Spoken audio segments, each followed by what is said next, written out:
नमस्कार दोस्तों, स्वागत है आपका 50 डे निफ्टी 50 के 50 स्टॉक के एपिसोड नंबर 11 में। आज की वीडियो में हम भारत की तीसरी सबसे बड़ी IT company HCL technology limited के बारे में बात करने वाले हैं। तो आइए हम देखते हैं इसके फंडामेंटल और टेक्निकल एस्पेक्ट क्या कहते हैं निवेश की दृष्टि से। इसके लिए हम सबसे पहले आ जाएंगे स्क्रीनर पे आने के बाद अपना स्टॉक सर्च कर लेंगे HCL टेक्नोलॉजीज।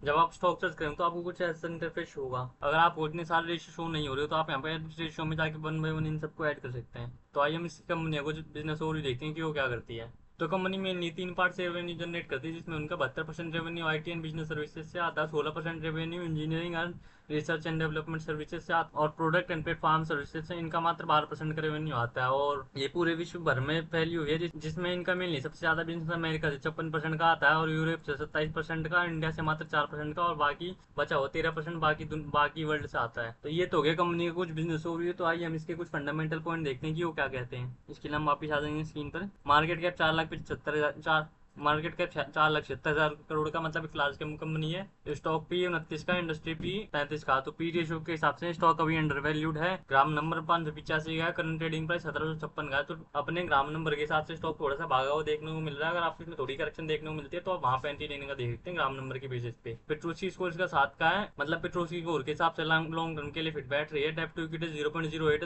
है, मतलब इसमें डेप्ट के कारण किसी प्रकार कोई प्रेशर देखने को नहीं मिलेगा। कंपनी अपना पूरा फोकस ग्रोथ पर रख सकती है। फेस वैल्यू इसकी 2 की है, मतलब इसमें पास्ट में स्टॉक ट्रेड हो चुका है, लेकिन भविष्य में आपको एक बार और स्टॉक ट्रेड देखने को मिल सकता है। डिविडेंड यील्ड इसमें लगभग 3% का है, जो कि इंडिकेट करता है कंपनी अच्छा खासा प्रॉफिट बना रही है और भविष्य में भी आपको अच्छा खासा रिटर्न दिखाने की क्षमता रखती है। और रिटर्न ऑन इक्विटी इसमें 23% का, रिटर्न ऑन कैपिटल एम्प्लॉयड इसमें 29% का, जिसे हम बहुत ज्यादा शानदार कह सकते हैं इंडस्ट्री के हिसाब से।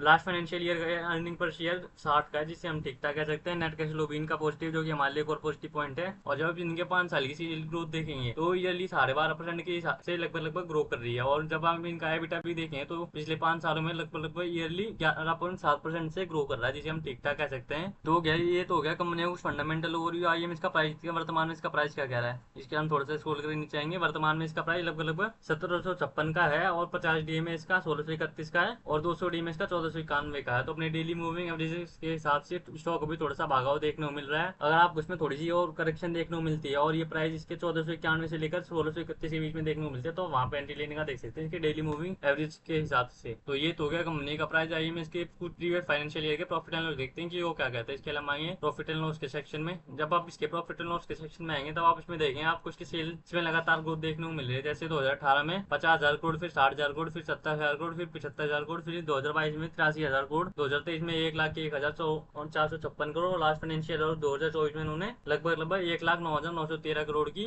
नेट सेल करी है। ये तो गैस करिए। जब आप इसका नेट प्रॉफिट देखेंगे तो आपको इसकी नेट प्रॉफिट में भी अच्छी खासी ग्रोथ देखने को मिलेगी। जैसे 2018 में 8,722 करोड़, फिर उसके बाद 10,120 करोड़, फिर उसके बाद 11,57 करोड़, उसके बाद 11,170 करोड़, फिर उसके बाद 2022 में उन्होंने 13,523 करोड़ का नेट प्रॉफिट किया। 2023 में 14,885 करोड़ और लास्ट फाइनेंशियल ईयर 2024 में उन्होंने 15,710 करोड़ का नेट प्रॉफिट बुक किया है। तो ये तो गया कंपनी का कुछ प्रॉफिट एंड लॉस। जब आप इसका कंपाउंड सेल्स ग्रोथ देखेंगे पिछले 5 सालों का, तो वो ईयरली लगभग 13% से ग्रो कर रहा है। और जब आप इसका कंपाउंड प्रॉफिट भी देखेंगे पिछले 5 सालों का, तो वो लगभग 9% से ग्रो कर रहा है, जिसे हम ठीक ठाक कह सकते हैं। अगर आपको कोई कंपनी लगातार अपने सेल्स में और अपने रेवेन्यू में अच्छा खासा ग्रोथ दिखा रही होती है तो वो इंडिकेट करता है कंपनी भविष्य में भी आपको अच्छा खासा रिटर्न दिखाने की क्षमता रखती है। तो ये तो हो गया इसका कुछ प्रॉफिट एंड लॉस। आइए हम इसका शेयर होल्डिंग पैटर्न देखते हैं कि वो क्या कहता है। इसके अलावा आएंगे इन्वेस्टर्स के सेक्शन में। जब आप इन्वेस्टर्स के सेक्शन में आएंगे तो आप इसमें देखेंगे 60% की प्रमोटर शेयर होल्डिंग है, 18% के एफआईएज है और 15.77% की इसमें डीआईएस है, 0.02% की गवर्नमेंट शेयर होल्डिंग और मात्र 4.65% की इसमें पब्लिक शेयर होल्डिंग। तो जब आप इसमें नेट देखेंगे तो आपको लगभग 33% के करीब इंस्टीट्यूशन शेयर होल्डिंग देखने को मिलेगी और 60% के करीब इसमें प्रमोटर शेयर होल्डिंग देखने को मिलेगी।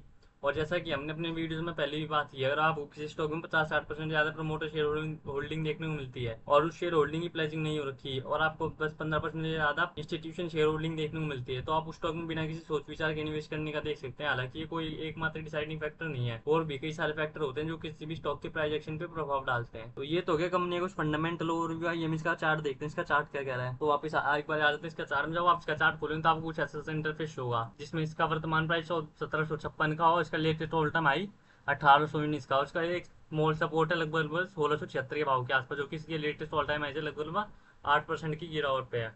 और इसका फर्स्ट और मेजर सपोर्ट आता है लगभग लगभग 1508 के भाव के आसपास, जो कि इसकी ऑल टाइम हाई से लगभग लगभग 17% की गिरावट पे है। और इसका सेकंड सपोर्ट आता है लगभग लगभग 1433 के भाव के आसपास, जो कि इसकी ऑल टाइम हाई से लगभग लगभग 21% की गिरावट पे है। और इसका थर्ड और लास्ट सपोर्ट आता है लगभग लगभग 1315 के भाव के आसपास, जो कि इसकी ऑल टाइम हाई से लगभग लगभग 27% की गिरावट पे है। तो ये तो हो गया इसका कुछ सपोर्ट रेजिस्टेंस। जब आप इसका RSI देखें तो वर्तमान में इसका RSI लगभग लगभग 64% के आसपास है, जो कि इंडिकेट कर रहा है कि कंपनी अभी ओवरबोर्ड जोन में है। आपको आने वाले समय में इसमें आपको करेक्शन देखने को मिल सकती है। तो ये तो हो गया इसका कुछ RSI। जब आप इसका ऑसम ऑसिलेटर भी देखें तो आपको इसका ऑसम ऑसिलेटर भी इंडिकेट कर रहा है कि ये स्टॉक अभी ओवरबोर्ड जोन में, आपको आने वाले समय में इसमें करेक्शन देखने को मिल सकते हैं और उसके स्टॉक के प्राइस थोड़ी गिरते हुए देख सकते हैं। तो ये तो हो गया इसका कुछ टेक्निकल ओवरव्यू। आइए हम इसका मार्केट सेंटीमेंट देखते हैं, इसके वर्तमान में इसके मार्केट सेंटीमेंट क्या क्या है। इसके लिए हम आ जाएंगे NSE की वेबसाइट पे। NSE की वेबसाइट पे आने के बाद हम यहाँ पे आएंगे रिसोर्स के सेक्शन में, security wise price volume market पे। और यहाँ पे आने के बाद हम अपना स्टॉक सर्च कर लेंगे HCL टेक्नोलॉजी, और इसका एक मंथ का डाटा खोल लेंगे।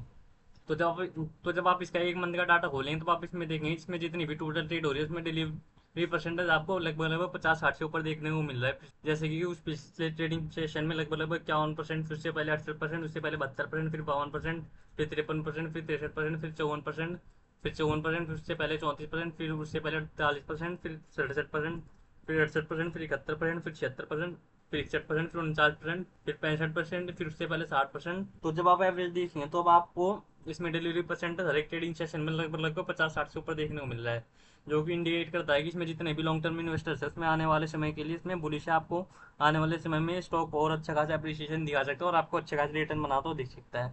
तो ये तो हो गया इसका कंपनी का कुछ फंडामेंटल, टेक्निकल और मार्केट सेंटीमेंट की क्या कहते हैं। तो अगर हमारे को इसमें कोई पर्सनल इन्वेस्ट करना हो तो उसके लिए क्या बाइंग जोन रहेंगे आते हैं वो देखते हैं कि वो क्या रहेंगे।